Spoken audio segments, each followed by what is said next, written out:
आपके दोस्त आपकी पहचान होते हैं।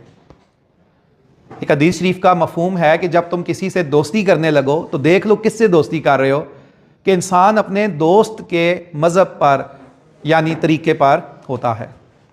एक और हदीस शरीफ का मफहूम है कि अच्छे हमनशीन, अच्छे दोस्त, साथी की मिसाल खुशबू वाले की तरह है। अगर आप उसके पास बैठेंगे तो वो आपको या तो खुशबू तोहफे में दे देगा या थोड़ी सी खुशबू लगा देगा।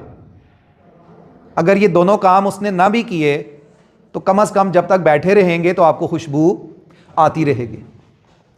फिर फरमाया कि बुरे हमनशीन, बुरे दोस्त, साथी की मिसाल बट्टी वाले की तरह है, कि जो आग लगा के बट्टी वाले कोई ईंटें पकाते हैं, कोई दाने बुनते हैं, कि अगर आप उसके पास बैठेंगे या तो आपको कोई आग लगेगी, कपड़े जिस्म जल जाएगा, वरना कोई चिंगारी वगैरह से कपड़े जिस्म ख़राब होगा।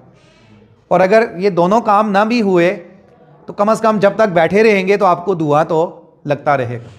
वो कहते हैं ना कि मुझे बताओ तुम्हारे दोस्त कौन है, तो मैं तुम्हें बता दूंगा कि तुम कौन हो। तो आपके दोस्त आपकी पहचान होते हैं।